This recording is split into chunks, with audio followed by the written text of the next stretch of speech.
Hello everyone, Cecil Martin here. Hey, this is Hunter Henry. What's up, man? This is Max Crosby, part of Raider Nation. Hey, this is Ross Tucker, former NFL offensive lineman. Hey, it's Tyler Lockett of the Seattle Seahawks. Hey, this is Jerry Judah, wide receiver for the Denver Broncos, and you're listening to the 14-Yard NFL Podcast.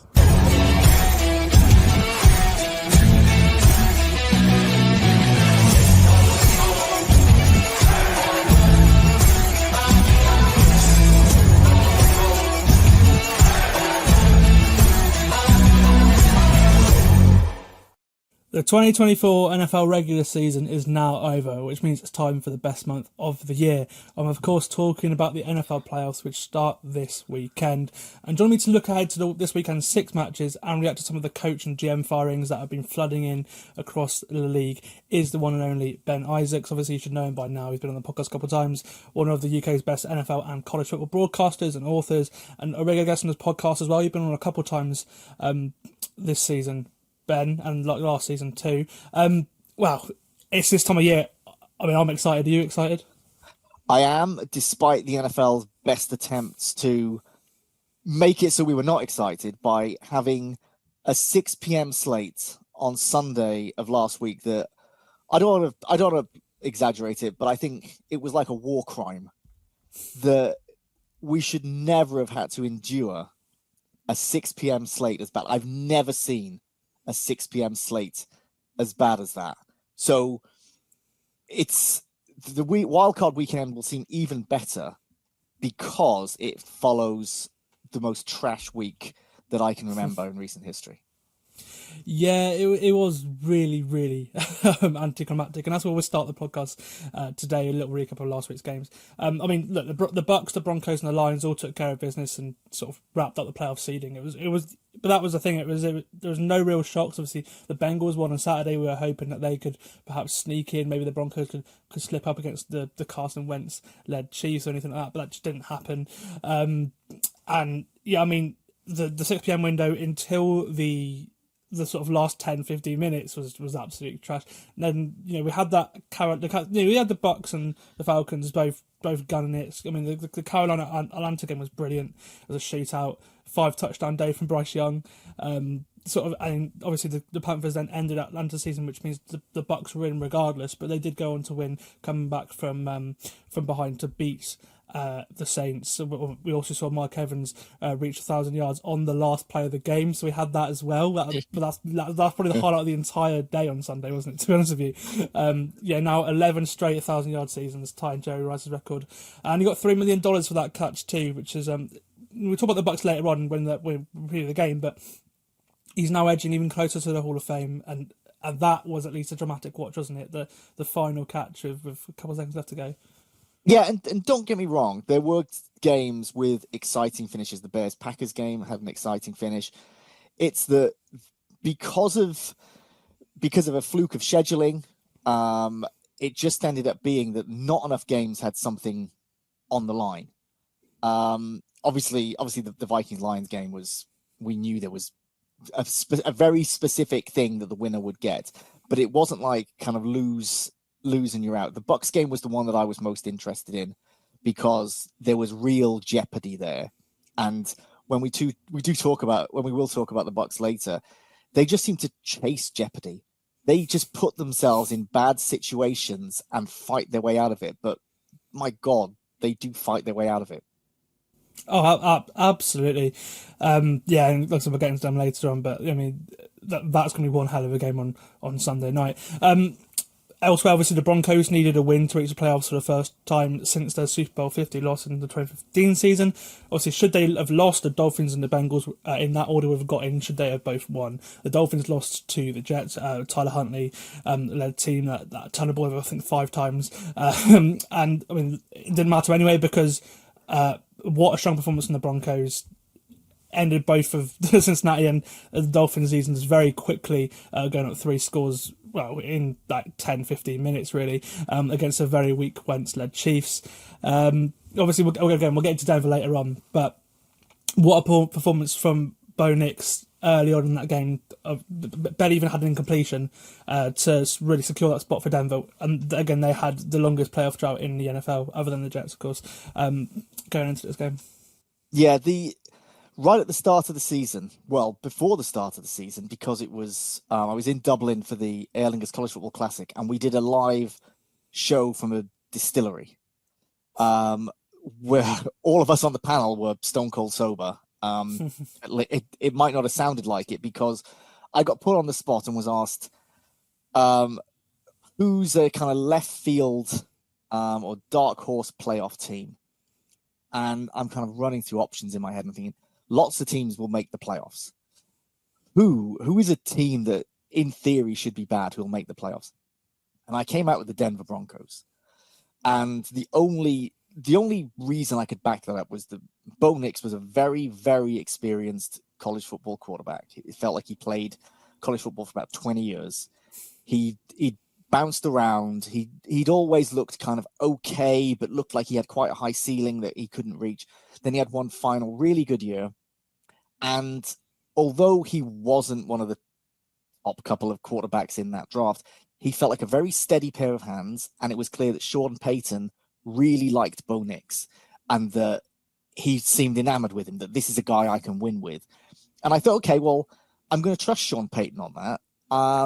But I deep down, I thought, but in that division, can the Broncos really get out of that division? But it came out of my mouth. It's on record. And I kind of look like a genius because, I don't think many people thought the Broncos were going to make the playoffs. And here they are. Although that Chiefs team that was put out was very thin. I mean, I don't think the Chiefs have got the deepest roster anyway. But that felt like a very thin team they put out. But you see this all the time where a team has to beat a bunch of backups and can't always get it done or don't always look so impressive. And the Broncos looked like a well-oiled machine. Now, don't get me wrong.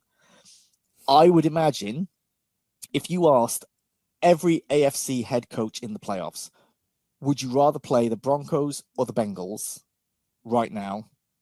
They would say, give me the Broncos. We'll beat the Broncos. Whereas the Bengals were the hottest team in the AFC, really. I'm sorry, Broncos fans, but most neutrals, I think, wanted to see the Bengals. They were so exciting. And I think if there was a play-in game, like the stupid thing they do in the NBA, if there was a play-in game between the Bengals and the Broncos, I think the Bengals would have won. Absolutely. I mean, they beat him a couple of weeks ago, didn't they? On the Saturday night game. So certainly that would have told us that they would have won that one. Obviously, the final game of the week was the one that everyone was really excited for, and it did live up to expectations. Well, certainly first half, and then in the second half, the Lions just absolutely ran away with it. Jahmyr Gibbs scored, I think, 3 touchdowns in 12 minutes. His 4 touchdowns on the day. So yeah, 3 in quick succession to finish up the game and secure the 1 seed for Detroit. So many storylines coming out of that game, of course. Like Gibbs brilliant. The Lions defense missing 12 players on IR still held the Vikings offense, which has scored so many points this year, to 9 points. And they had more players inactive in the secondary as well. One of the players that had to step up in this game was Amik Robinson. Going up against his high school rival Justin Jefferson. He pretty much kept him out of the game. And for the first time ever, the Lions are the 1 seed in the NFC, which is just crazy saying that, isn't it? Yeah, and in a way, the game didn't live up to expectations in that it wasn't a thrilling finish. It was pretty one-sided in the end. But in another way, it did live up to expectations in that you want to watch that game and feel like the winner of this game should be an absolute Super Bowl contender, that this should feel like we are watching the best team in the NFC. And at the end of that game, you were left with no doubt that the Lions were the best team in the NFC. Earlier in the season, when the injuries started to rack up, I said, I think now the Vikings will win this division. If the Vikings can stay healthier than Detroit, then they should win it. And obviously, I've been proved completely wrong by that. I didn't even feel like the Lions had a huge amount of depth. I felt like they had absolutely fantastic starters. But once you started to get into the second string, they were only okay. And I'm not even sure I'm wrong on that. I think what I was wrong in was how well that defense is constructed, how well it is schemed to get the best out of absolutely everyone on that field. The coaching staff in Detroit are the biggest reason that they are where they are. No disrespect to the players, but it's the coaching staff. There's a reason that their head coach is considered one of the best in the NFL right now, despite looking like a joke when he first took the job. And the offensive coordinator and defensive coordinator, there's a very, very good chance that they are head coaches somewhere next season. That is the sign of an incredibly strong coaching staff, because that doesn't often happen. Oh, absolutely. And I mean, watching that speech that Dan Campbell gave after the victory, it made me tear up a little bit, because I'm like, wow, I'd want, if I was to pick anyone in the NFL to play for, I'd want to play for that guy. And I think a lot of people sort of share that opinion, because, and it's obviously it's working. And he's had a chance, he was in interim in Miami a couple of years ago. He's learned from Sean Payton, and then finally got his chance to be a proper head coach. And yeah, it's just showing that sometimes, you don't have to be a play caller. You don't have to be. If you're a leader of men like he is, then that can, like John, obviously John Harbaugh, for example, special teams coach. That same sort of vibe. Yeah, and the thing is, when we talk about the coaching carousel turning, there's at least one person on there who I think is like Dan Campbell in the way that players have loved him in the past, but couldn't turn that leader of men intangibles thing into being a successful head coach. But I won't get ahead of myself there. Well, there we go. You teed us up nicely. As always, with the first Monday of the regular season, after the regular season, sometimes known as Black Monday, of course, we see a lot of people lose their jobs, and we have had some fire-ins, of course. On top of the already known 3 head coaching vacancies of the Jets, Bears and Saints, who fired their coaches mid-season. The Patriots fired Gerard Mayo after one season. The team had control of the number 1 overall pick going into Sunday, but lost it after beating the Buffalo's backups. The Jags have decided to move on from Super Bowl winning head coach with the Eagles, of course, Doug Peterson, after 3 years in Jacksonville. And the Raiders yesterday have moved on from Antonio Pierce after one season, having employed him after a successful interim period at the end of last season. So those 3 take up to 6 openings now. There could be more depending on what happens with Mike McCarthy in Dallas. Still hasn't signed a new contract or anything there as well. There could talk about trading for Kevin O'Connell, some teams. But obviously those 3 moves, they won't come as too much of a surprise. I think Mayo is probably the most surprising, but as the weeks have gone on, that's looked more likely as the weeks have gone on. But what was surprising is that they had the statement ready to go pretty much straight after the game, which a bad sign. Kind of makes me think that he knew he was being fired going into the game, which is why they probably went to go and win against Buffalo. Yeah, I think that Robert Kraft, and I could be proved completely wrong within even a week or so, who knows. I think that Robert Kraft's whole motivation for getting rid of Mayo so quickly, when I don't think he did a terrible job. I don't think anyone's going to look at the job he did and say he did a fantastic job. But I don't think it was necessarily a fireable job unless you're in a position where you think we can get someone better, we can get someone who will be a good fit.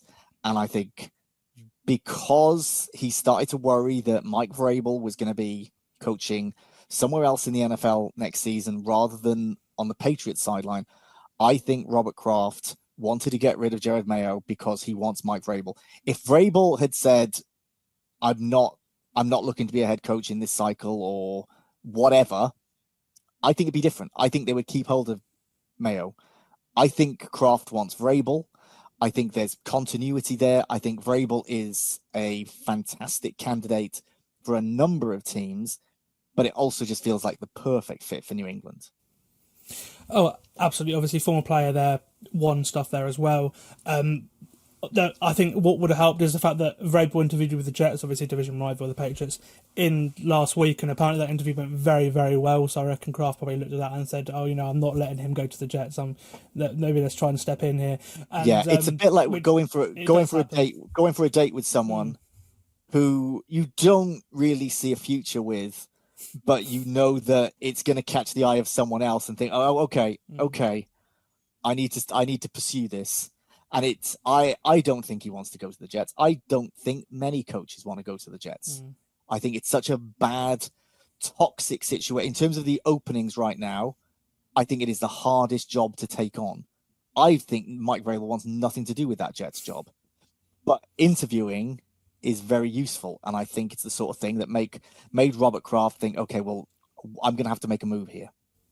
And there are rumours that they could get all their interviews done and hire Rabel before before the weekend, as early as Thursday. I read today, so we could be waking up tomorrow morning and seeing also Friday morning and seeing Mike Vrabel coach the Patriots with the way it is, which is crazy, but that's just the way they've. So they're certainly positioning themselves to make that move before anyone else can go and get him, which does make sense. We'll move over to Jacksonville now. Obviously, as for Doug Peterson. Again, hardly a surprise with the way the Jags collapsed at the end of last year and then came into this year and looked more of the same. And, I mean, they're just disappointed this year. Again, with that roster, they should be contending for the AFC South. But the move that shocked sort of the media world was Mr. Khan's decision to keep Trent Baalke as GM. He will now be working with his fourth head coach in Jacksonville, and he's been in that job since 2020, which is just crazy. He's had a rough couple of years. He obviously. Yeah. I mean, Trayvon Walker's a good player. He's got double-digit sacks the last couple of years, but picking him over Aiden Hutchinson is one of the moves that has that is always been remembered. Then obviously gave Trevor Lawrence a huge contract that he didn't really deserve because he's not played to the level of a $50-60 million quarterback. Then didn't address the offensive line to protect Trevor Lawrence, which has been a big issue the last couple of years. Didn't address that at all. And then, called what turned out to be a 4-win team the best team he's ever assembled. So, again, strange move. Peterson makes sense. The Baalke one, not so much. And again, a really interesting opening now, isn't it? I know that obviously Jaguars are big cats, but how many lives does Trent Baalke actually have? I feel like he's already gone through 9. So it feels like he should be on borrowed time. It all got me thinking when Peterson was fired and Baalke was left in place, I thought, does this job now seem worse than the Jets one? And I thought, no, it doesn't, because in theory, they've got their quarterback in place in Jacksonville. There's lots of conversations to be had about Trevor Lawrence another time. But Doug Peterson absolutely had to go. It has not gone well. Whoever comes into that job, having to work with, for probably only one more year, the Baalke, and everything that is not right with that roster. Sam, I don't want to sound like I'm super negative here. I've been moaning about that job and the Jets job. And I know that generally when a coach leaves, it's because things haven't gone well. But when you look at some of the other, like the Patriots job, I think is a good job because of the way that roster is, and it's pointing up. And Drake May's, looking like he's going to be the real deal as well. So it's attractive. And you've got him on offensive coordinators. Yeah, and you've got him on a rookie contract. Whereas the Jets situation, you don't know what the quarterback situation is going to be. Trevor Lawrence is kind of flattered to deceive. They've got a lot of money wrapped up in players there. It could be difficult to succeed in Jacksonville. It's a challenging market. So, like I say, that's not a job that I would be rushing into if I was a head coaching candidate right now. No. And then as for Antonio Pierce, that only happened last night. They took their time with this one. I don't think he's done a decent job with what he's had in Vegas. Like, obviously some horrific injury on defense the last couple of years. The worst quarterback room in the league with Gardner Minshew and Aiden O'Connell. Both of them got hurt across this year as well. But they put themselves in a position to beat a lot of teams. They could get up for the big games. But unfortunately for him, in order to compete in the AFC, you need either a quarterback which obviously they don't have, or a brilliant head coach who can get you wins like Mike Tomlin, for example. Obviously, I don't think Pierce can do that. And obviously, he's in a division with Andy Reid, Sean Payton, and Jim Harbaugh now, and he's not going to be out coaching any of them either. So that's the issue, isn't it? Because he's done a decent job. I think the writing was on the when they said that Tom Brady would assist in any head coach search a couple of weeks ago. Yeah, absolutely. So now Tom Brady gets to pick whoever the hell the new Raiders head coach will be, and obviously the main thing on their agenda is quarterback, which has been a big hole for. I mean, even with Derek Carr, they weren't sure of him either. So it's been a very, very long time. If you had a spouse who said that they've got a friend who was a lawyer who could help if they ever needed to get a divorce, you wouldn't feel super comfortable. And I imagine Antonio not Pierce, when that statement was made, thought, maybe I need to, start looking at removal companies. So Antonio Pierce was obviously who I was alluding to when I was talking about Dan Campbell, in that these are former players who, when they're around current players, they're beloved. You get players who will feel like they would run through a wall for these guys. And they're kind of CEO types, in that they're not necessarily super, super granular with the X's and O's, but they will oversee everything and have a certain mentality, and there'll be a certain cohesion and everyone buys in. If you're going to do that, everything has to work perfectly. And that has happened in Detroit. The staff has been perfect. The drafting and all the personnel decisions, most of the personnel decisions have been absolutely perfect. In Las Vegas, it's been the opposite. Everything has been a mess. I don't know how much of it is Antonio Pierce's fault, but at some point you have to say, if he is meant to provide the vision and influence and cohesion, they have not had that. Now, let's say they had an average level quarterback, rather than what you rightly said is the worst quarterback room in the league. If anyone can think of a worse one in recent NFL history, please let me know, because that feels like the worst. So if they had an average quarterback, I'd already said about how I put my neck out saying like the Broncos could get out of the West and reach the playoffs. That was me taking a flyer. But for the Raiders, with the talent and coaching and quarterback situation there, and I'm not saying Bo Nix is a world beater, but if you put Bo Nix in that Raiders team, the Raiders aren't instantly a good team that are going to contend for the playoffs. There are so many holes. Yes, they've got Brock Bowers. Yes, they've got Max Crosby. I think Christian Wilkins getting hurt really hurt. Obviously, they paid so much money for him, and he played like 30% of their snaps this year. That really hurt them, because with him and Crosby together, and that'd be a really good defensive line, but they just never saw that this year. So I think that was and then again, like losing Devontae Adams mid-season as well. Then you have to it's just not that anyone could get him the ball. No, at the very least, it's someone who you've got to cover, rather than you just kind of. Yeah, I feel bad for Raiders fans because they've just had to put up with so much of this for a while, and it's going to be tough whoever takes over that job, because of the roster and because it's all a bit unproven there. And that Tom Brady, we know what he's done on the field, but we hear him in the broadcasting booth. He's not the best. No, Michael Jordan, can he? So that's the issue. Michael Jordan went into kind of coaching and personnel and was never any good at any of that either. Neither was so I'm not saying. So yeah, so I'm not saying Brady. Brady's going to get heavily involved in the Raiders and mess it all up. I'm just saying he's a very unproven commodity. He may be the greatest player of all time, but that's not going to count for a whole lot if he starts making some personnel decisions that don't work out. Yeah. And, the quarterback for them as well is a big issue. Had they lost a couple of games at the end of the year, they'd be in the position to draft one. Now, at the top of the draft, it's not, obviously, Tennessee, Cleveland, all the Giants, all ahead of them. So that now it's, that's not the best either. It's not only did they manage to play themselves out of being able to have their pick of the quarterbacks, it's a bad year to need a quarterback. And they needed a quarterback last year and decided to stand pat. And this is probably not going to make any Raiders fan think, oh, yeah, if we'd done that, we'd have been a contender. I think the Raiders should have drafted Spencer Rattler.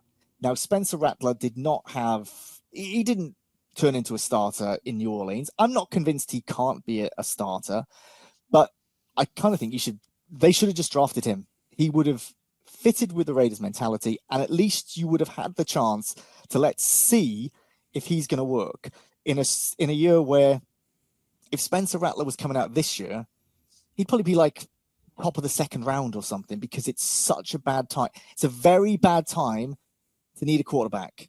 And if you're not familiar with the state of the quarterback draft class, and you are a fan of a team desperately needing a quarterback, well, good luck. Enjoy the offseason, because it's going to absolutely suck around the draft. Because Shadur Sanders and Cam Ward are probably the two best candidates, and they would have been probably the 5th and 6th best candidates last year. So not a great situation to be in, especially for the Raiders. Lots of the salary cap space, but it's not like there's a load of free agent quarterbacks who are going to be available. Yeah. I mean, obviously, their hope would probably be that the Vikings don't franchise tag Sam Darnold, but it's probably going to happen. Sam, imagine, right, a couple of years back, you're taken into the future, right? So Doc Brown comes along, you get into the DeLorean and says, right, we're going to go to January 2025.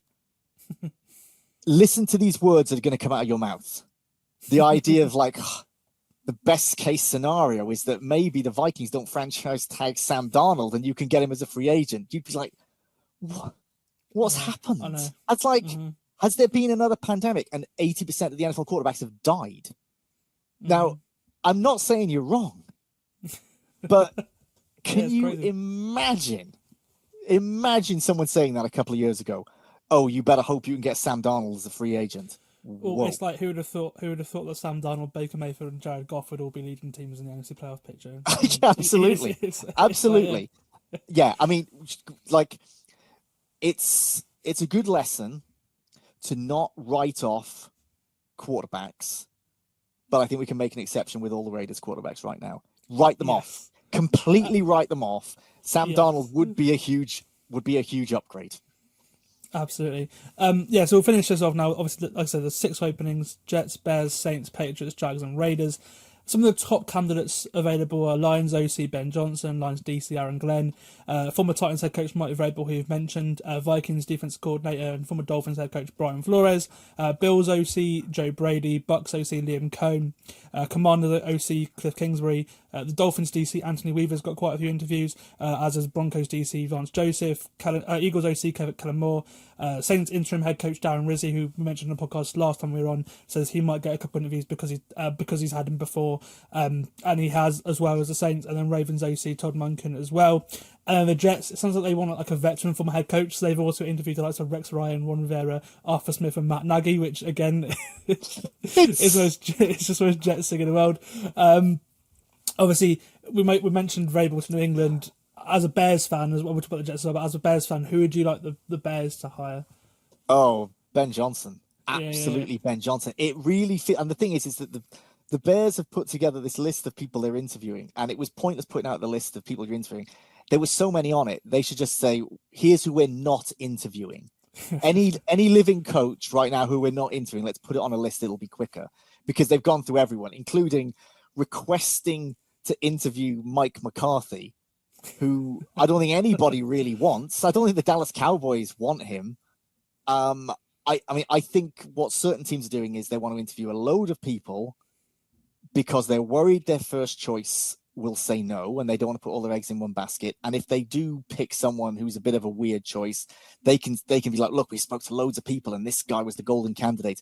It feels like there are certain candidates that seem a perfect fit for certain teams. I've already covered Mike Vrabel to the Patriots. Ben Johnson to the Bears feels like a really natural fit because of the things that he does on offense and the pieces the Bears have in place on the offense. Now, they need to get an offensive line that is NFL caliber, which they don't have at the moment. But if you're Ben Johnson, what you really want is a situation where the quarterback is set. Like, okay, I need a talented young quarterback and I need some weapons around him. Give me that, and the rest I can figure out. And obviously the Bears are the obvious team that need a head coach that tick all those boxes. It feels ideal. The Jets, for me, you get the other Lions guy. You get Aaron Glenn. You get someone who's got a connection there, someone who is authoritative. It's not a good situation in the Jets. You need a certain personality type because it's not going to have a franchise quarterback. Even if Rodgers stays, he is not one of the better quarterbacks in the NFL right now, and he obviously is going to needs to be replaced. But I feel like you've got 3 of those openings where there is a natural, obvious candidate. Now, that's not to say that's how it'll work out. And I don't think every Bears fan wants Ben Johnson. I would say he's probably the favorite among Bears fans. But it seems natural in the same way Glenn to the Jets and Vrabel to the Patriots. Yeah, and then I think the other sort of hot name is the Bucks OC, Liam Cohen, with what he's done for Baker Mayfield in his time with the Rams and then coming over to Tampa Bay. And again, he could be perhaps the Jags guy because someone would put with Trevor Lawrence. And then, yeah, there's loads of people like the Saints, and I mean, that's not an attractive job. The Raiders, obviously, we mentioned, not an attractive job as well. So it'll be interesting to see who goes to where. And just to say as well, I mean, although some of these aren't attractive jobs, it's all in terms of comparison. So I think the Bears' job is attractive because there's a quarterback and an offense there. The Jaguars' job is somewhat attractive because of a quarterback. The Patriots because of a quarterback, right? So for people like Ben Johnson, who will be able to pick and choose, then it's a matter of, right, that's the most attractive one. For most coordinators, if you are offered a head coaching job, you take it. It is a huge opportunity. It's a huge pay rise and a huge opportunity. And most times you do not turn that down, even if it's the worst situation in the league. Like Liam Cohen, I think he's perhaps 1 year away from being at the level where he can really pick and choose, which makes me feel like he is ideal for the Jags right now. I would love to see that because I think he could work wonders with Trevor Lawrence. Whereas I don't think he'd be such a good fit for somewhere that doesn't already have a quarterback in place. So yeah, I'm fascinated to see he goes to the Saints. I'm absolutely fascinated because of all the cap situation there and everything. And yeah, that's again, maybe honestly, I think Darren Rizzi may actually be a good shout for them, to be honest with you, because he's been working at it for a while. And again, if you want a culture setter, then that's what he's adding in all of his stops he's been in the league. Okay, right, let's go on to the games. Obviously, the time has come. Let's preview all 6 of the matchups on Super Wildcard Weekend. One of the best weekends of the year because there's so many high quality games, as well as next weekend as well. I absolutely love the next couple of weeks. It's great. And then this week we've got playoff games on Saturday, Sunday and Monday, which is nice. We've got Amazon's first playoff game as well, which again is really cool to see. And other than maybe not having the Bengals in terms of entertainment, we've got 14 watchable teams. It's just the best, playoff field that I can remember. We've had some dodgy Steelers teams in the past. We've had some dodgy Washington teams in the past. This year, for example, the Steelers are more watchable than they have been for since about 2017, I'd say. So this is, in terms of entertainment, the best playoff field we've got. And we'll go in order. We'll start with the Chargers-Houston game. And for the 8th straight time, the Texans have made a wildcard appearance. They will kick off the playoffs with the Saturday early game. What's up with that? What is up with that? Why is that a thing? It's like, yeah, honestly, I don't.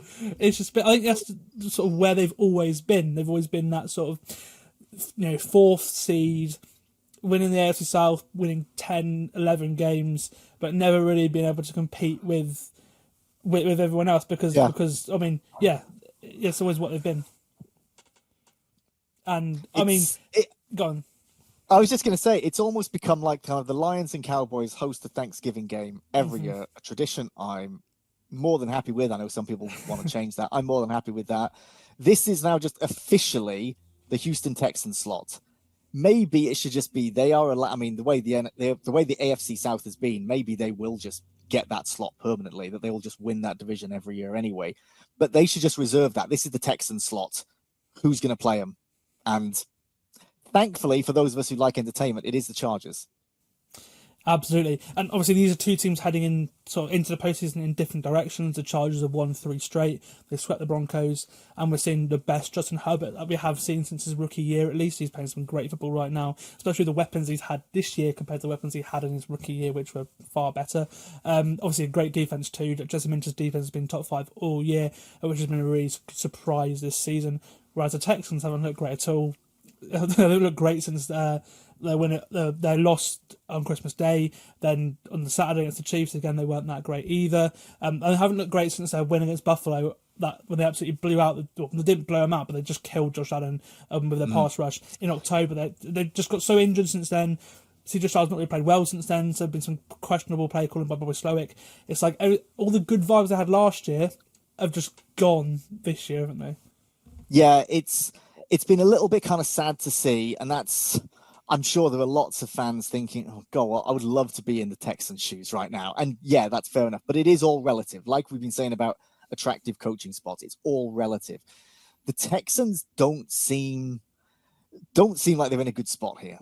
Whereas this Chargers team has become so well balanced. I am really impressed by the job that Harbaugh has done. I thought that he would go in and he would improve things. And I thought there was a shot that they could make the playoffs because I felt like, well, they're the second best team in that division. I need to stop talking about my AFC West rankings. But I thought this is a team that can make the playoffs. He's always so good at building along the line and getting the best from the players in the trenches.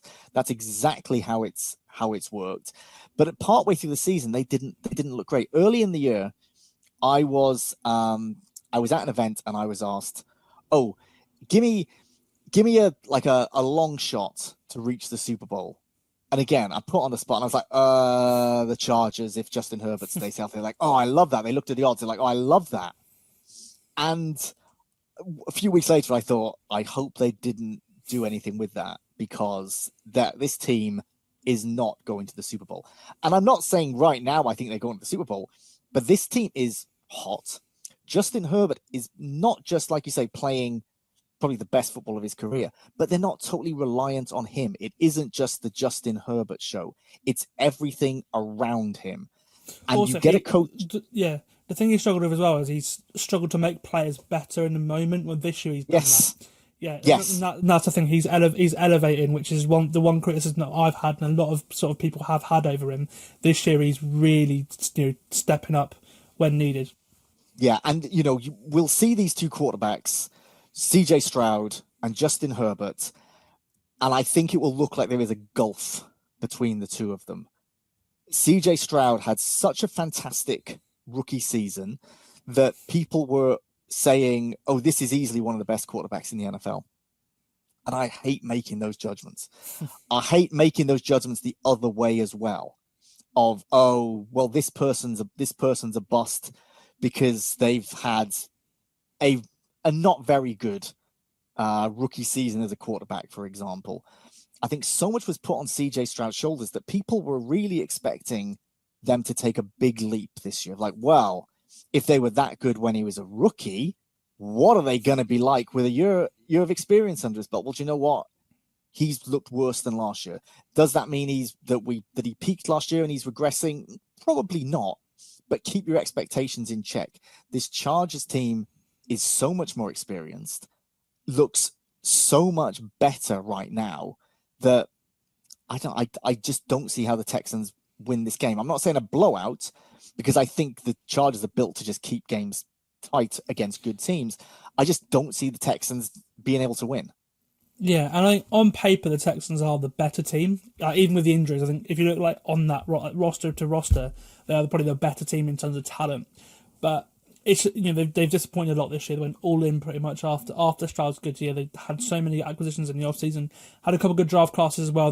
Now they've built a really good, really young, hungry defense. Which, I mean, if you would have told me this time last year that the unit that I'd be excited about would be the Texans' defense rather than the Texans' offense, I would have thought you crazy. Yes. Everything, but that's the thing. The pass rush is amazing. Derek Stingley's having an all-pro season as well, which is good. Obviously, it's been both him and Will Anderson. Obviously, those top couple picks as well as Stroud over the last couple of years are really panning out, which is brilliant for them for the future. But this year it's just not worked out that way, which is a shame. Right, let's pick the game.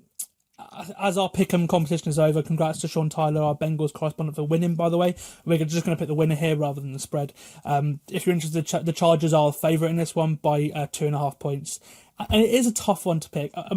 If it was a team with an average O-line, I think actually Houston could do something, because that pass is so scary, most amount of sacks in the league.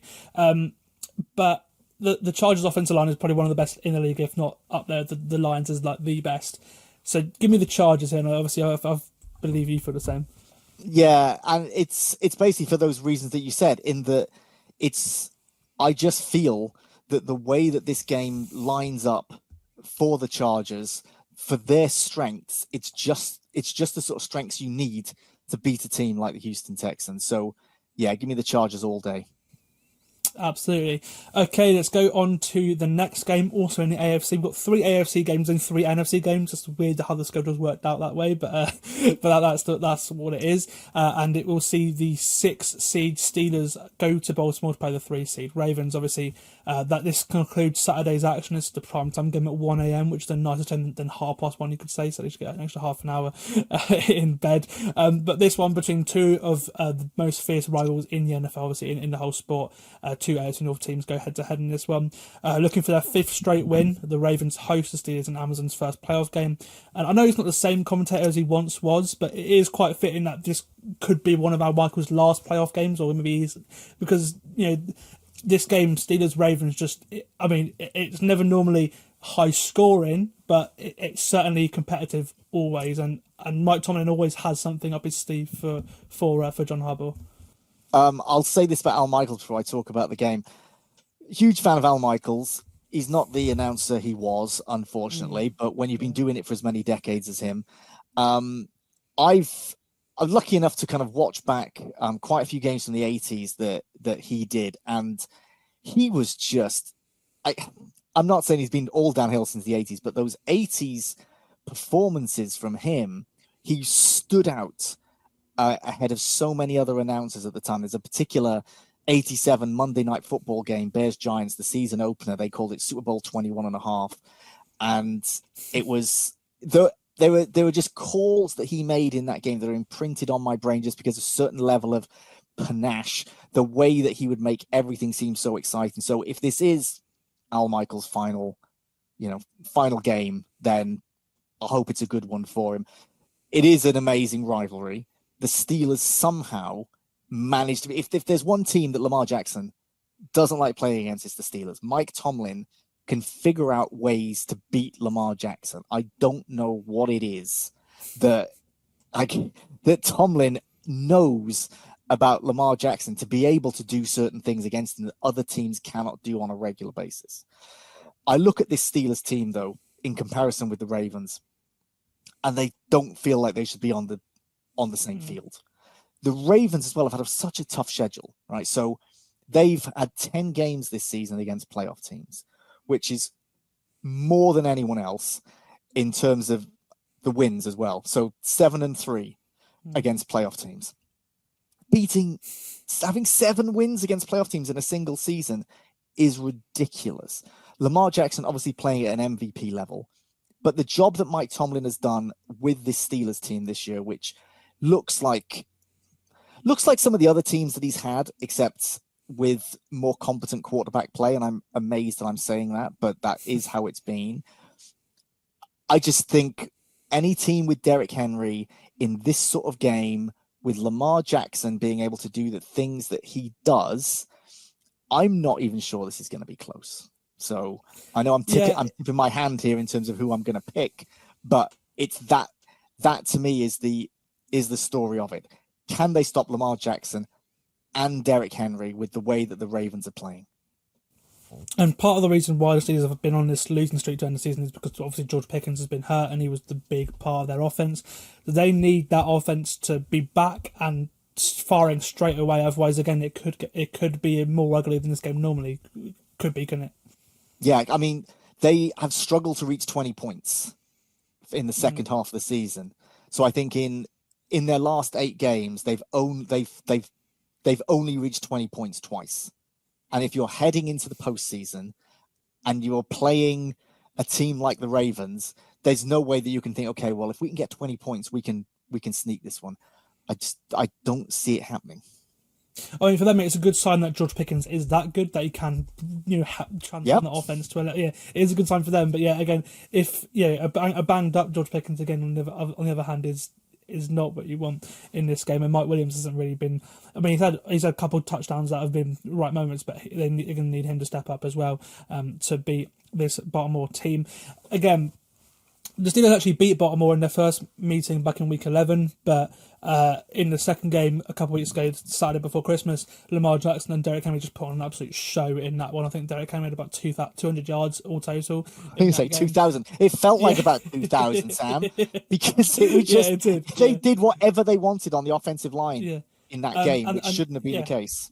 No, and they had the number one offense in the regular season. Baltimore did, and usually to beat them this year, you have to be able to outduel them in the shootout. That's the way they've been beaten. If you look at all their losses, it's because they've other teams have just scored more points than them. They've scored points. It's just their defense hadn't been able to cover. And now they moved Kyle Hamilton back to sort of a deep safety position. Their defense has got a lot better since then. They've been able to keep the points down, which again is good for them going into the playoffs because they built this team. That's why they went out and got Derrick Henry to be a good team in the postseason, which they haven't been with Lamar Jackson in previous years.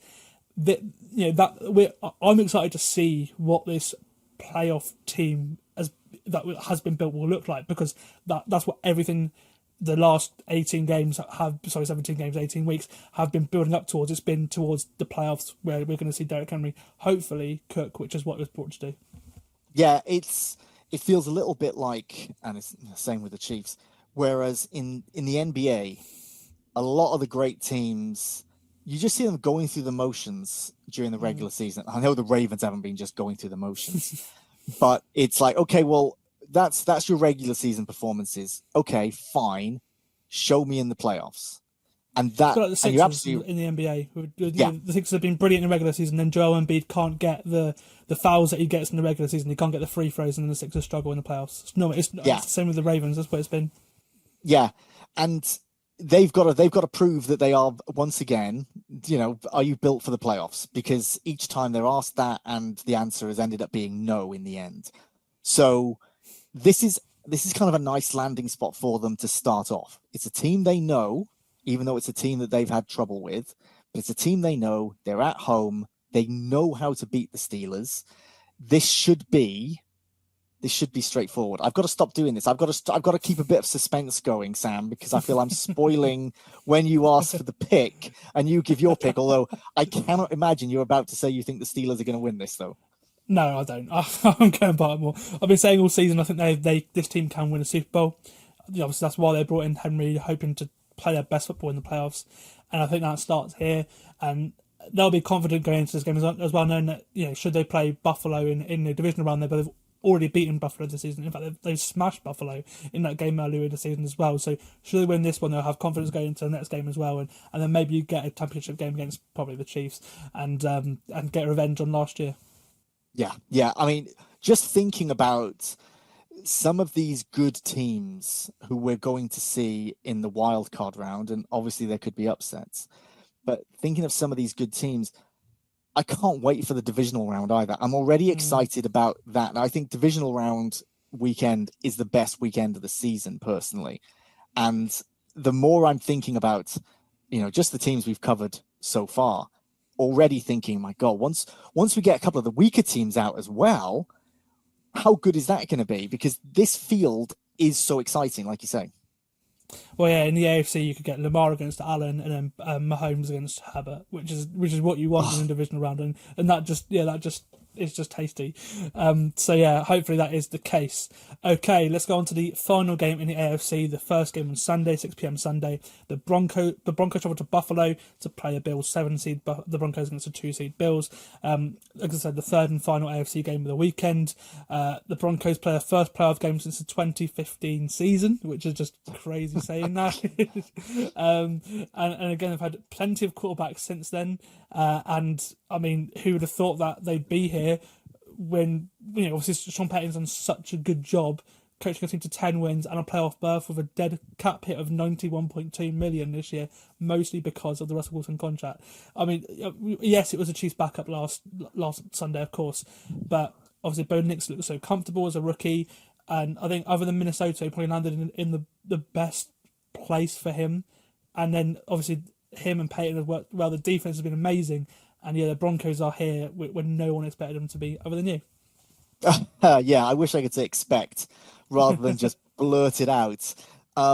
Yeah, I expected them to look really competent this season, and really competent can sound like really damned by faint praise.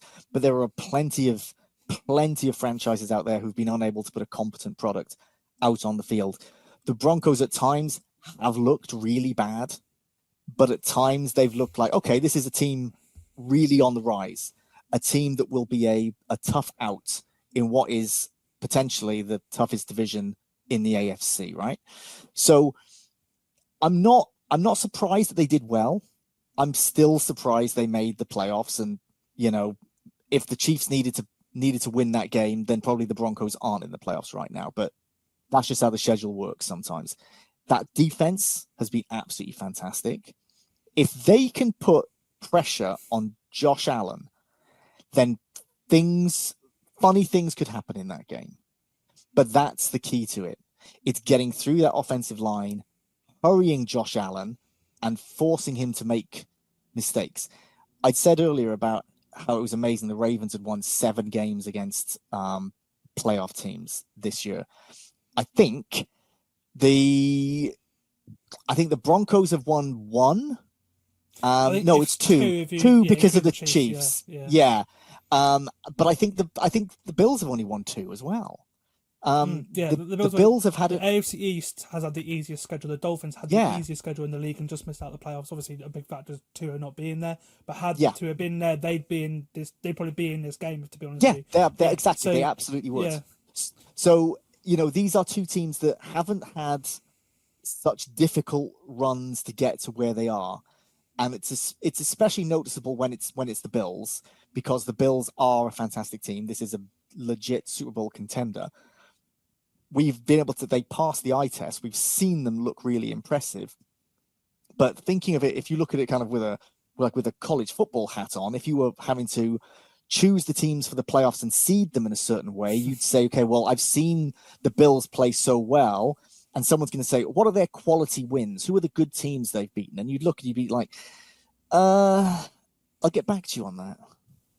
Yeah, exactly. And I mean, you mentioned getting pressure on Josh Allen. The 2 games where Buffalo have the most vulnerable this year were the 2 losses to Houston and Baltimore, and both times Josh Allen was running for his life in those games, and they got handily beaten. So if you're a Broncos fan, if you're seeing those 2 games, if they can get pressure on Josh Allen, then you may feel a little bit. Maybe semi-confident ahead of this game. Obviously, Buffalo are big favourites, but there is a blueprint. There's a blueprint to beating them. Exactly. And I mean, Von Stross has done a great job with that defense. Again, it's why he's in the list of head coaching candidates, and he's got multiple interviews this year.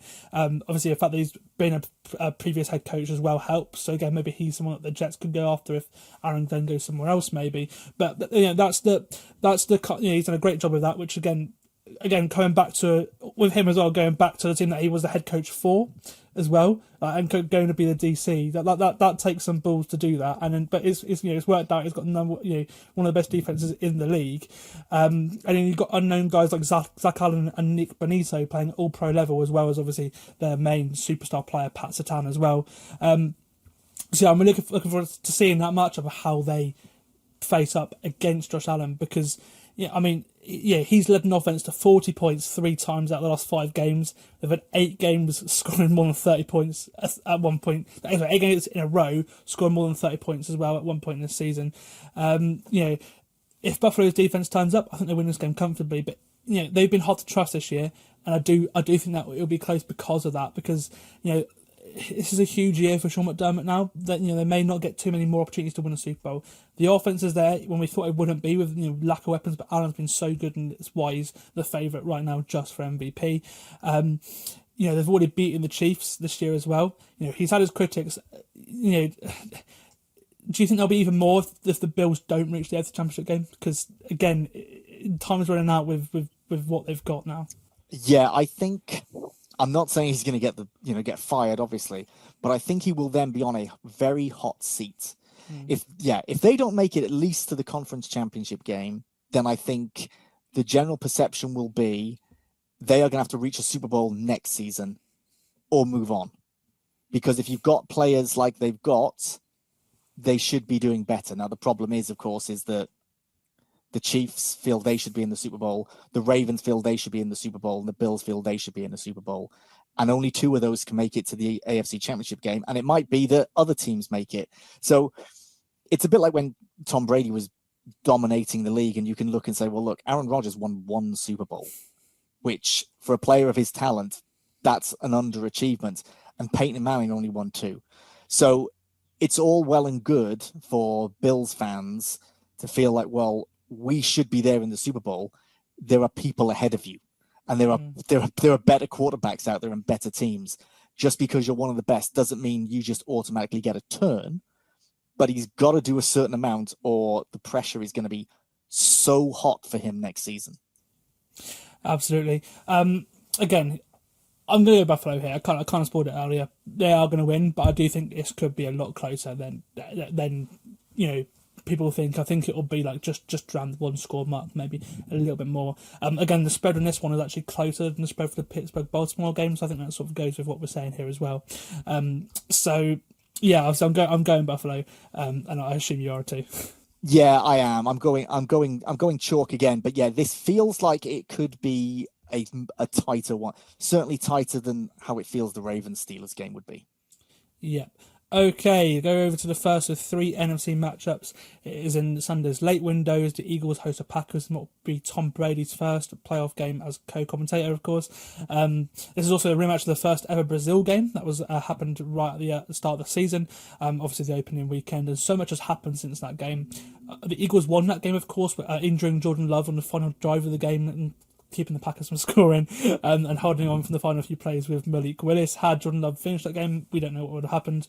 But no, the Eagles got the win that day. That was Saquon Barkley's first game. He went on to have a 2,000-yard season, 2,005 yards. One of only 9 players now to have done that, and obviously only 1 or 2 to have done it since the 17 games schedules. Derek Henry, the other one. And again, it doesn't happen very often, the way the running back position has been the last 15 years or so. It's the opposite of last year. This time last year, the Packers were the hot team coming into the playoffs. They were pretty close to reaching the NFC Championship game. They could have won that game in San Francisco last year. On the other hand, Philadelphia fell off last year off the cliff and just got absolutely embarrassed by Tampa Bay this time last year. This year, the Eagles are the hot team, winning 12 of the last 13 games, playing such sound defense, and despite a bit of drama on the offense with all the weapons and everything, they're keeping it together. Jalen Hurts has got better as the season's gone on, and they're producing so much on that offense. The Packers have lost 3 of the last 5 games and haven't been a playoff team since week 7.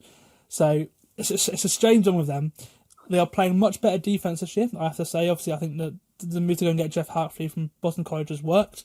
They're turning the ball over, but they're relying on those turnovers because they can't really get a pass rush. They have the same offensive weapons, if not better, with Josh Jacobs. I say he's probably a little bit better than Aaron Jones. But they're not the same team as they were last year. They went 1 of 5 in the division. They were blocked kick away from going 0-6 in the division.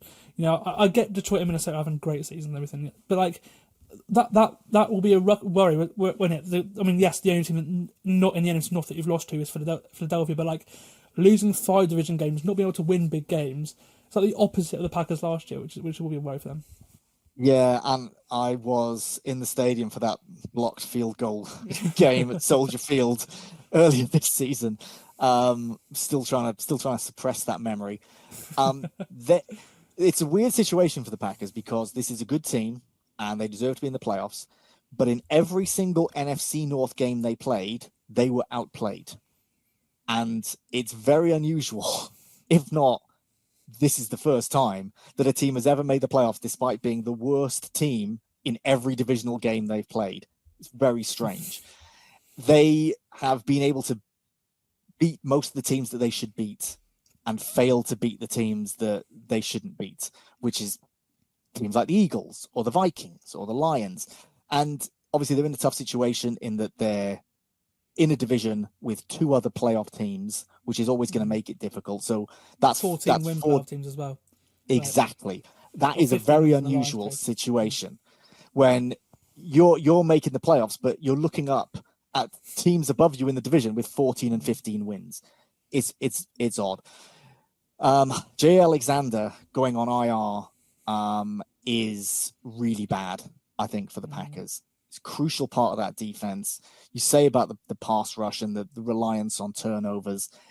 That makes things even more difficult, because if you've got your number one cornerback, a Pro Bowler, out for the playoffs now, when you've got the Eagles and whoever else after that, if you win, it's put them in a really tough spot. The Eagles, I still don't know what to make of the Eagles this season. I don't know. I don't know what Eagles will see this weekend. If this turns out to be a poor Eagles team this weekend and the Packers play well and beat them, I won't feel like, oh, well, who could have seen that coming? I'm not saying that's my call, but it wouldn't surprise me in the slightest, because I feel the Eagles have got it in them to lose to anybody and the ability to beat anybody. I think anything can go wrong for this Eagles team. They have such a high ceiling and such a low floor in the way that they can fluctuate. It's not that long ago, everyone was calling for their coach's head, and he's gesturing at the fans, and you've got this weird kind of dynamic going on. I just don't know what to make of them. At a certain point in the season, I thought this is the best team in the NFC. And clearly now that's the Lions, but no shame in being the second best behind this particular Lions team. But I just don't know what to make of this Eagles team. Yeah, I think you have to give a little bit of credit to Sirianni, the way he's turned it round. Like a huge amount. So last year, obviously losing the two coordinators to be head coaches really killed them. They thought they had the guys in the building, they didn't. So they went out and got Kellen Moore, and then the big one was Vic Fangio, and he has transformed this defense. A big help obviously is the fact that Harry Roseman's had another good draft class. He's got 4 or 5 starters on defense the last couple of years. Just young players, and that they're all playing so well. As well as obviously all the veterans that have been there the last couple of years on that defensive line. And like, you have to say fair play. And it all started like at the start of this year. I see what you're saying. At the start of this year, I think they had one game where they scored points in the first quarter or something. It was crazy, and yet they always won games. They got going in the second half. Now that's stopped. Now they've sort of been dominant games throughout. Obviously, other than the Washington one, but again, the way they lost that one, that was again like the callback situation and everything there, and again they probably should have won that game anyway. It was just a fluke. Jaden Daniels play like the Bears one as well earlier in the season, but it's like. It all started when they were having criticism this year, and then Nick Sirianni brought his daughter out to a press conference, and since then they've been a really, really good team. Took distraction off him, and then since then they've been again second best team in the NFL, probably behind the Lions. It's crazy, isn't it? I mean, fair play. And maybe she's come on as a consultant, and she's been able to implement some things, but this shows how kind of dysfunctional things were looking in Philadelphia. The performance in the other Commanders game, the Thursday night game that they won, was the sort of performance that made me feel like, okay, this is a team I can believe in. This is a team that can get to a Super Bowl. I would think the way that they will see this is that anything other than reaching the NFC Championship is a massive failure for the season. And that is how they should look at it. But this is a really tricky spot already, even though they're playing the lowest seed. It just shows how, it's the AFC playoffs are different to the NFC playoffs. The AFC playoffs look more top heavy and they might have better teams, but the NFC playoffs, so many of these games look more unpredictable. And I don't think the Eagles really will be thinking, oh, thank God we've got the Packers, and Alexander's out injured, and Jordan Love had to come out of the game last week, and maybe he's banged up because he had a numb arm after an elbow injury, and Christian Watson got injured. And I don't think the Eagles will be looking at them thinking, oh, well, okay, this is all chill now. We're going to beat them, because they know what can happen. They know how badly they've been able to play at certain points this season. Yeah, I'm going to go for Philly to win this game. I know I thought I said that a year ago. Trust me, the way they looked last year, I didn't trust them at all going into this year.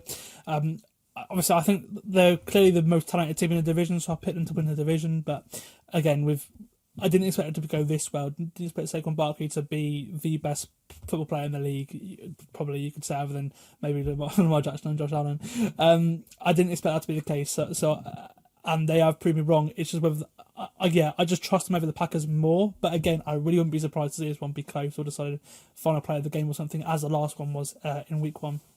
Yeah, I think Saquon Barkley, if they can use him to control the clock, and if he can keep grinding things out, and if they get into a 3rd and 5 and he converts, that's the sort of thing that will wear down this Packers defense, as good as it's been at times. So I'm going with the Eagles as well, but this is weird when I'm saying this about the number 2 seed over the number 7 seed. I don't feel super confident about it. What's the line on it, Sam? I think the line was 4 points. I think 4.5. 4 points. So it's not the next two are the two closest as well. The Chargers game, so it's a pretty big line compared to some of the other ones. Yeah, and it still feels like I mean, Philly should win certainly, but nothing would surprise me in this game.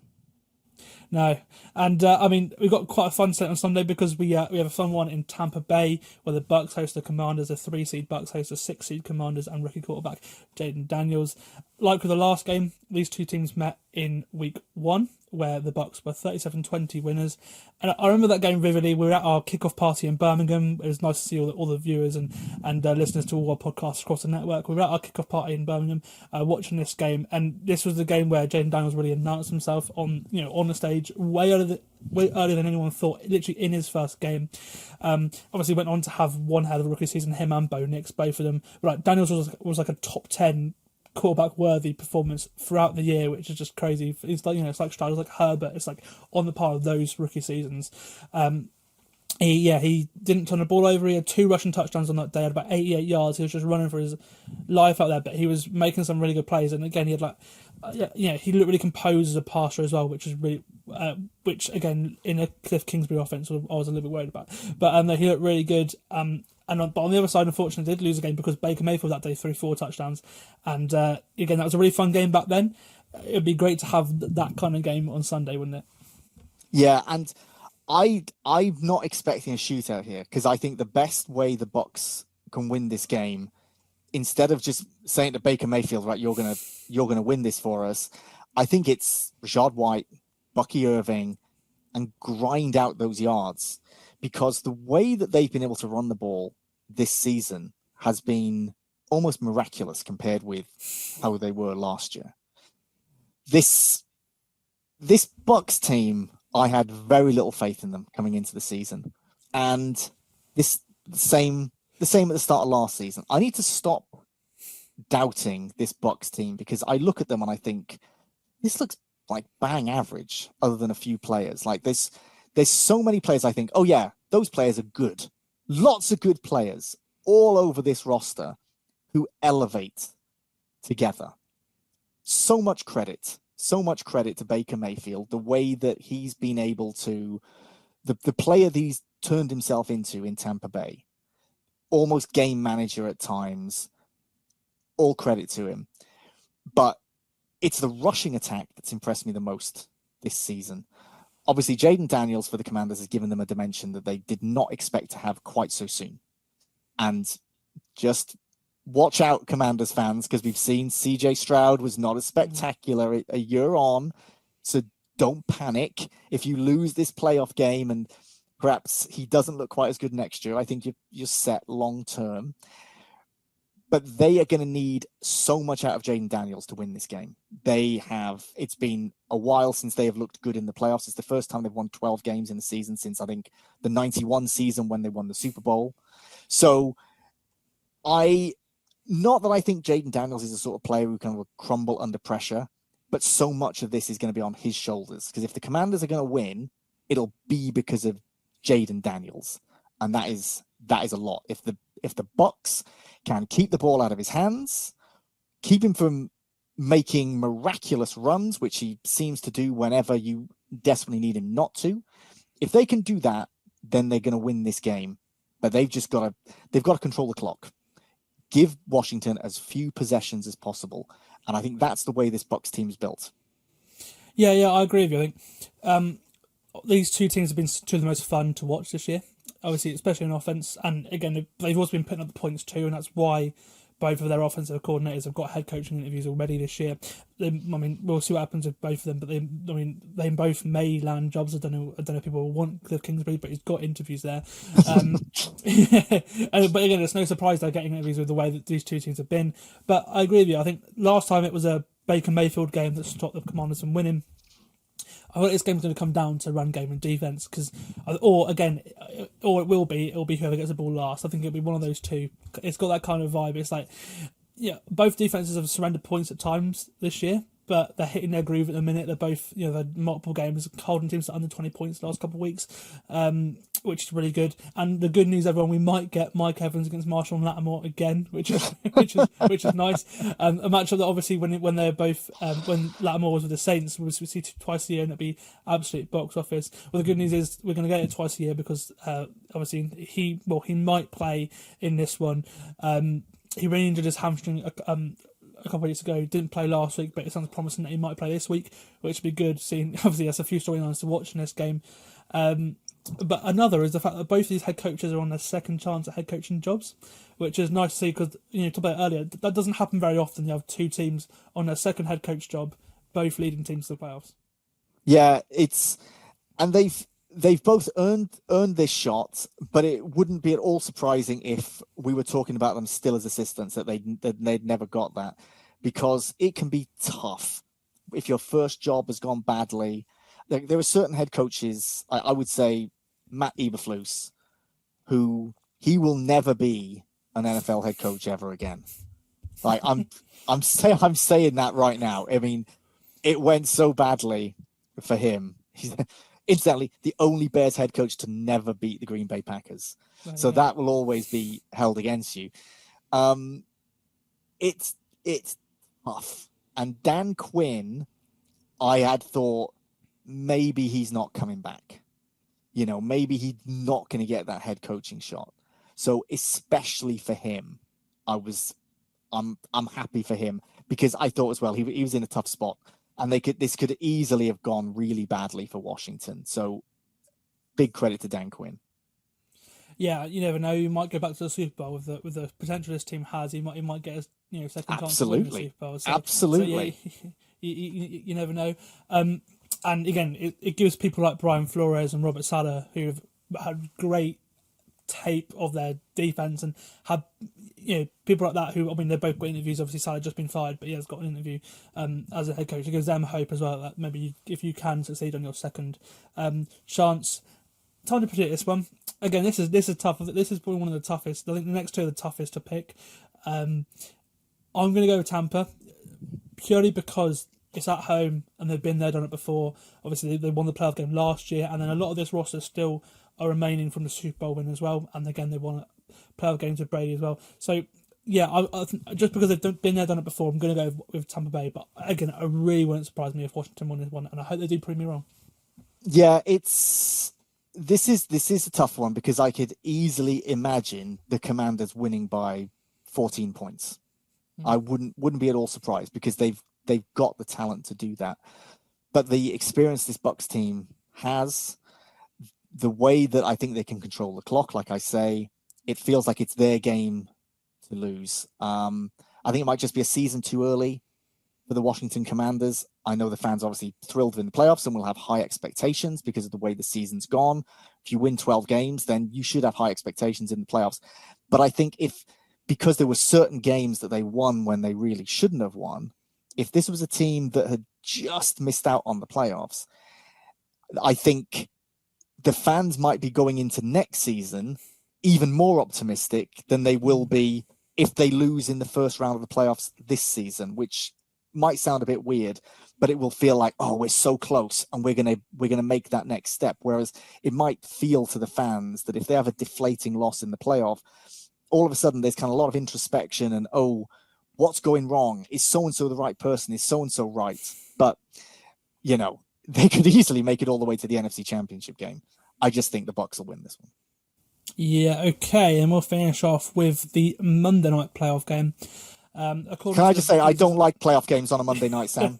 I don't agree with it. No. I don't think it should happen. I know if you've got to fit all these games in, I get it, but I don't like it there. Sorry, end of rant. Yeah, I think what makes it better is the fact that you still get to hear like Joe Buck and Troy Aikman call a playoff game, which they obviously wouldn't have previously with ESPN, which is good. So it's nice to see that ESPN have got these games. And obviously, Monday night is their thing, so of course, but like, so it does. They had it on Saturday previously, and a Saturday.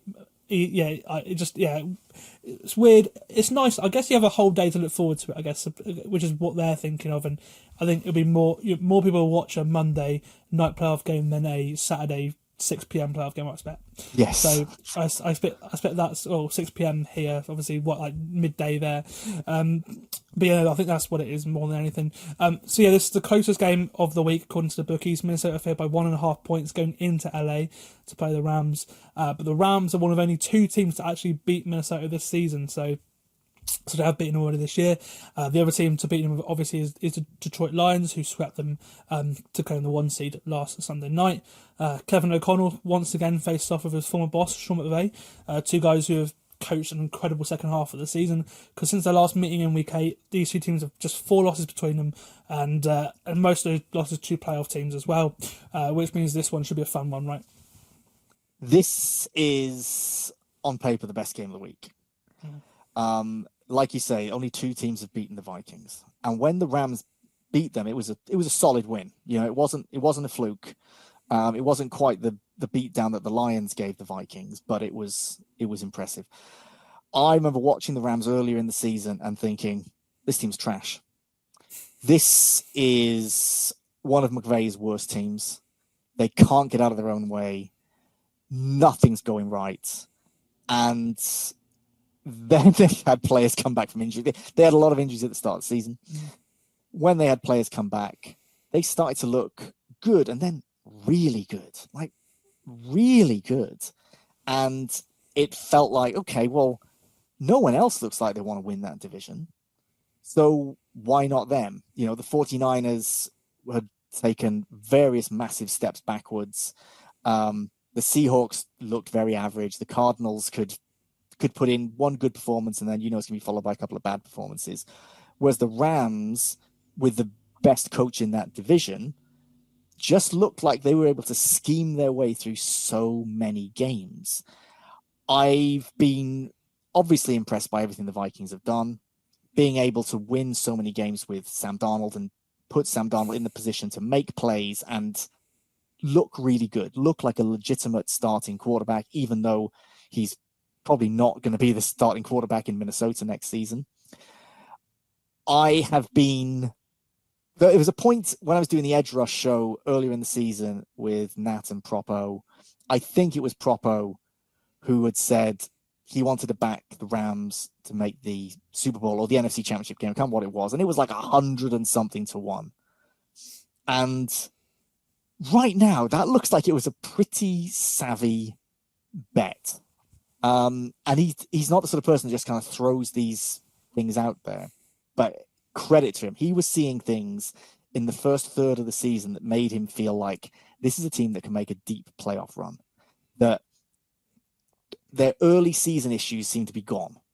There were a lot of red zone interceptions, and there were just things that they just couldn't get right. It looked like they were having their preseason in September, and then it changed. So I'm really excited about this one. I think I'm going to be absolutely shattered after the fact that there's college playoff games Thursday night, Friday night, then wildcard Saturday, Sunday. So rolling into Monday is going to be tough. But this is absolutely must-see TV, because I'm not sure many teams can beat the Vikings, but this is one of them. Well, absolutely. And when the Rams started 1-4, they lost a couple of games in the division as well. It looked a tough ask because they lost teams like the Cardinals, who were ahead of them in the division. It did, but again, the way it worked out is they won it quite comfortably in the end. Obviously, beat Seattle and beat Seattle and then came to the game. No, did they lose to Seattle and then? Yeah, they lost to Seattle, but then they won. It didn't matter in the end because of tiebreakers, because they had. Yes. Yeah, that's what happened. Yeah, so. Yeah, they just came through, and then and what's obviously they're one of the healthiest teams going into the postseason as well. Stafford is healthy, Cup healthy, Nakua healthy, Kyron Williams healthy, although he's not running the football as he was last year. They can get some run game going. This Rams team are going to be very, very dangerous because their young defense is really, really good. Like, we mentioned it with Philly. It's like they've had a couple of really good draft classes. It's like you don't even notice the fact that they've not had Aaron Donald this year because they've got Jared Verse and Young and Fisk, and they've got so many guys in that defensive line now from the last 2 drafts and Kobe Turner. You don't even notice that Aaron Donald's gone. So they've done a great job. No, there. but to be fair, you noticed in September. Until they bedded in, and then you watch them from sort of October onwards, and then you're right. You forget that there was a big Aaron Donald shaped hole on that defense, which was you could see in September, but then you couldn't. And again, it's like they got like Cam Curl, for example, there, and then they got Cam Kinchen, who came over from Miami this year in the draft, and so you got young players across the team as well as some veterans there as well, and that's been really nice to see as well. So again, they are dangerous. Like they are dangerous. We saw it in the Buffalo game; they can beat anyone. They scored 44 points to beat the Bills. Like they can win shootouts, and again, it is dangerous for Minnesota, but. The Vikings are they've had an absolutely astonishing season, haven't they? Because they doubled their Vegas win total. You hardly ever see that. No, ever. Practically unheard of. Yeah, and going from from like 6 or so predicted wins to going to play for the 1 seed in the final game of the season. Fair play to them. Like Kevin O'Connell again, he's probably going to win Coach of the Year for a reason. Like just the way it's been. And their defense took a big step up this year from what it was with Flores last year. A big factor for that was bringing in some of the guys he's had that he's liked previous stops. So Stephon Gilmore in free agency, Andrew Van Ginkel in free agency. Both those guys had career years under Flores. Obviously, there was the year that Gilmore won Defensive Player of the Year. That was when Flores was a defensive coordinator in New England. And again, he's put himself out there for a head coaching job as well. Whether he will get one because of how it ended in Miami and the NFL lawsuit and everything is another question. But there's no doubt that he has, and also he had one of his best games. Or was against McVay when he was in Miami as well. So he's got previous, and obviously the Super Bowl. Like that's the Super Bowl, the Browns Patriots Super Bowl, one of the most boring Super Bowls of all time. Except from obviously if you love defense and special teams, great game. But there are points where talking about giving the punter the MVP of that game at points in that game. But no, again, that matchup Flores versus McVay is going to be so fun to watch in this game because it's had previous. Yeah, I mean, Flores has, like you say, there's the lawsuit that he brought, and there will be certain teams that will shy away from him because of that, but they absolutely shouldn't, because he's proved himself to be one of the great defensive minds in the league of the last decade. Whether he can translate that into a head coach in another stop, we shall see. I hope the best for him.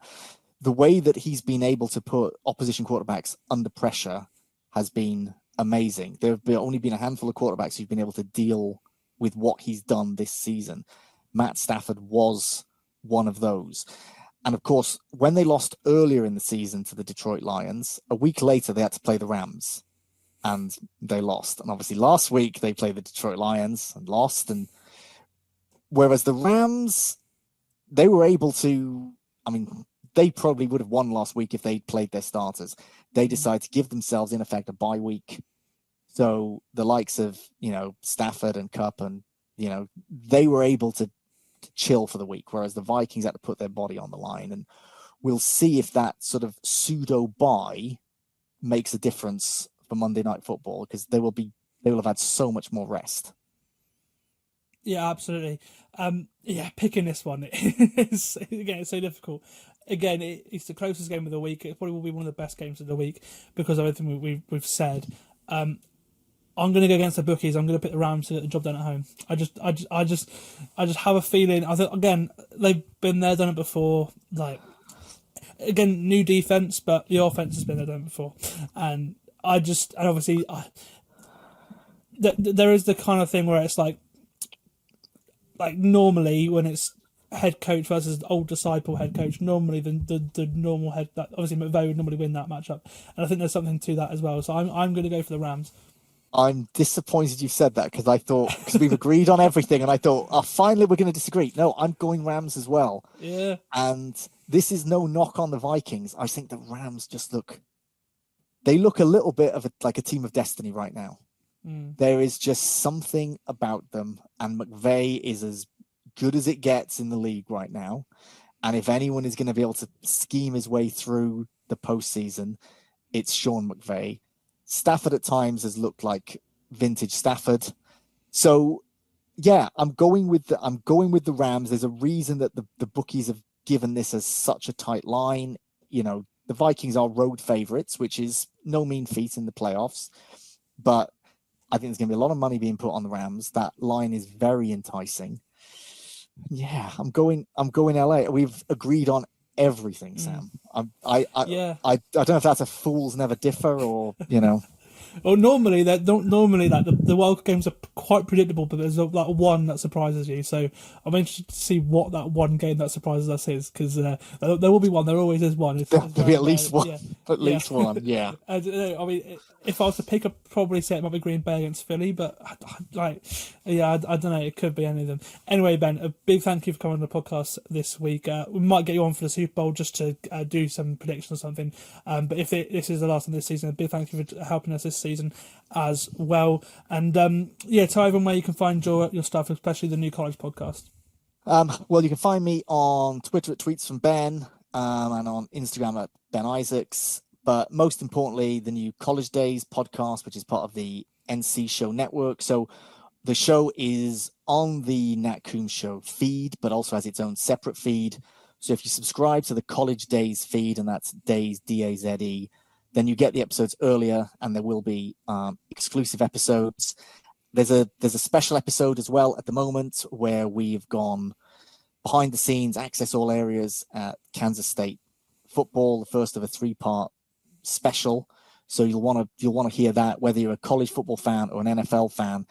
What we're kind of breaking down is what makes a big time college football program tick, and what makes those jobs different in college football to the NFL. And we had such great access. So, you know, just kind of walking past the head coach's office and then someone saying, "Oh, do you want to go and interview Chris Kleiman, the head coach?" Like, yeah.